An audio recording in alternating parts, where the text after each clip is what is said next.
Good morning students. तो students, आपने जो अब तक किया है उसको एक बार थोड़ा सा रिवाइज करके और फिर आगे का काम करते हैं। बायोलॉजिकल क्लासिफिकेशन का हमारा टॉपिक, जिसमें आप लोगों ने 5 किंगडम्स के बारे में स्टडी करना स्टार्ट किया है।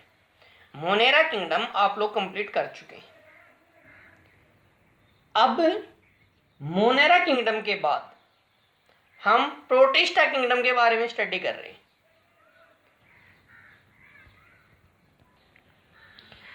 तो प्रोटिस्टा किंगडम के अंदर आपने देखा कि भाई प्रोटिस्टा किंगडम में यूनिसेल्युलर यूकैरियोट्स को इंक्लूड किया गया है। अब और भी इसमें आपको मैंने बताया था कि भाई प्रोटिस्टा किंगडम की वेल डिफाइंड बाउंड्री नहीं है, एक एक कनेक्टिव लिंक का भी काम कर रहा है यूनिसेल्युलर और मल्टीसेल्युलर ऑर्गेनिजम्स के बीच में। अब उसी प्रोटिस्टा किंगडम को हम थोड़ा सा और आगे स्टडी करने के लिए काम कर रहे हैं। अब मेजर ग्रुप्स करेंगे प्रोटिस्टा के अंदर। तो आप यहां से स्टार्ट करेंगे आज कि major groups of protist, that means protista kingdom के अंदर कौन कौन से मेन ग्रुप्स हैं जो आप लोगों को स्टडी करने, जिसमें आज आप करेंगे एक ग्रुप कैरिसोफाइट्स के बारे में। They include diatoms and golden algae. इसके अंदर कैरिसोफाइट्स के अंदर डाइएटम्स और गोल्डन एल्गी को इंक्लूड किया गया है। यहां आप ये भी याद रखेंगे कि जो गोल्डन एल्गी है उन्हीं को डेस्मिड्स कहा जाता है। माइक्रोस्कोपिक हैं ये ऑर्गेनिजम्स। और इसमें दूसरा जो आपको याद रखना है वो ये कि ये कैरेक्टरिस्टिक्स, क्लासिफिकेशन का बेस कैरेक्टरिस्टिक्स पे होता है। तो इनके मेन कैरेक्टरिस्टिक्स हैं। They are mostly photosynthetic.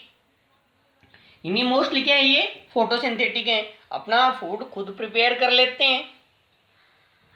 अब ये मिलते कहाँ हैं ये भी आपको करना है। They are found in fresh water as well as in marine environments. That means ये एक्वेटिक है, फ्रेश वाटर में भी मिलेंगे और मेराइन इन्वायरमेंट में भी आपको मिलेंगे, मेराइन वाटर में भी मिलेंगे।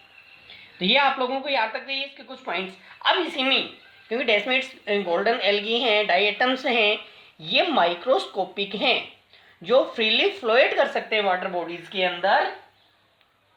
अब इन्हीं में ही आप लोगों को क्या करना है कि थोड़ा सा डाइएटम्स के बारे में करना है। अब जो डाइएटम्स के बारे में जब आप करेंगे तो डाइएटम्स हम क्या करेंगे, they are the chief producers in the oceans. Important point है इनका कि जो ओशियंस के अंदर मेन जो मुख्य प्रोड्यूसर्स होते हैं वो डाइएटम्स होते हैं, जो अपना फूड खुद सिंथेसाइज कर रहे हैं। ओशियंस के अंदर जो मिल रहे हैं चीफ प्रोड्यूसर्स हैं वो डाइएटम्स हैं।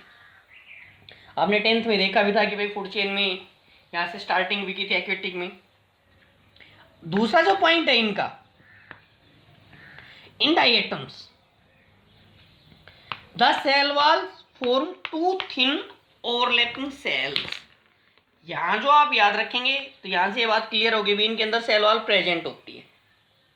अब जो सेल वॉल प्रेजेंट होती है उसमें जो टू थिन ओवरलैपिंग सेल्स बनती है, जैसे हमारा सोप का बॉक्स होता है उस बॉक्स की तरह ये आपस में फिट होती हैं। आगे लिख भी रखा है which fit together as in a soap box. जो सोप बॉक्स होता है उसकी लाइक ये आपस में फिट होती हैं। और दूसरा इसी सेल वॉल में ही आपको एक पॉइंट और करना है, the cell wall is chiefly composed of. आपको वैसे याद रखना है कि सेल वॉल इसकी भी बड़ी सेल्यूलोज की होती है, लेकिन सेल्यूलोज के साथ साथ इम्बिडेड विद सिलिका, सिलिका भी इसके अंदर प्रेजेंट होती है। इसलिए इसकी वजह से, सिलिका की वजह से, so their cell walls are indestructible. इनकी हार्ड होगी ना एक टाइप से सेल वॉल इनकी। तो ये आप लोगों को इसके अंदर करना है, किसके अंदर, कैरिसोफाइट्स के अंदर।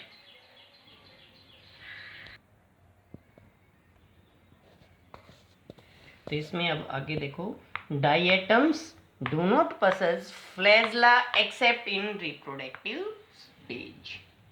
तो डाइएटम्स होंगे उनके भाई अंदर फ्लैजला नहीं होता। तो अभी हमने बताया था ना कि भाई मूवमेंट तो ये passively movement, that means water current जिधर है उस साइड में मूवमेंट शो करे।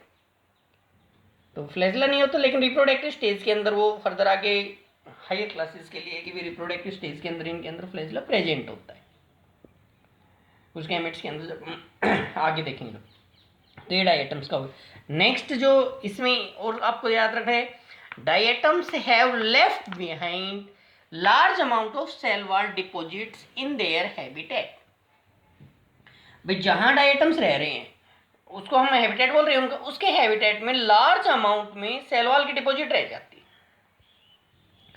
This accumulation over billion of years is referred to as diatomaceous earth or diatomite। बहुत लार्ज समय तक जब ये एक्यूमुलेशन होता जाएगा, इनकी सेल वॉल की डिपॉजिट्स होती जाएंगी, तो इस कंडीशन के लिए जो टर्म यूज हो रही है वो है डायटमेशियस अर्थ और डायटमाइट। ये इंपॉर्टेंट पॉइंट है, याद रखना, डायटमेशियस अर्थ या डायटमाइट। अब इसमें भाई डायटमेशियस अर्थ और डायटमाइट जो हम बोल रहे हैं, इसका यूज क्या हुआ, आपको इसके यूज भी करने, और नीट में इनमें से क्वेश्चन 2-3 बार आए हुए हैं। Diatomaceous earth is used as cleaning agent in toothpaste. Toothpaste के अंदर ये क्लीनिंग एजेंट्स का काम कर रहे हैं। मेटल पॉलिशिज में इनका यूज होता है डायटमेशियस अर्थ का। Filtration of oils and syrups, oils और सिरप्स के फिल्ट्रेशन में।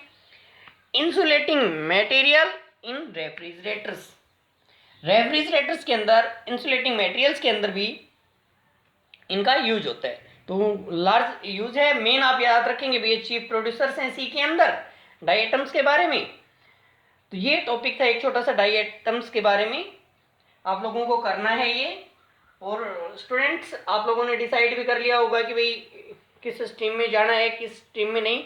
और जिस भी स्टूडेंट को प्रॉब्लम आ रही है वो आप मेरे नंबर पे व्हाट्सअप करके ना अपनी प्रॉब्लम सॉल्व कर सकते हैं, मेरे से बात कर सकते हैं आप, ताकि कोई प्रॉब्लम आप लोगों की नहीं बचे और सॉर्ट आउट हो जाए।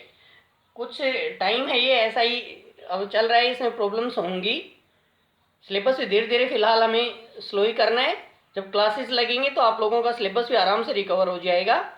आप लोग बस अपने बेसिक्स क्लियर करते चलिए, ज़्यादा टफ नहीं है, आसानी टॉपिक चल रहे हैं। इस चैप्टर के बाद फिर हम थोड़ा सा सेल के बारे में ही डिस्कस करेंगे, इसमें अभी टाइम लगेगा चैप्टर के अंदर। तो आप धीरे धीरे स्लो ये करते रहे, और कोई प्रॉब्लम आए तो मेरे से पूछ लेना।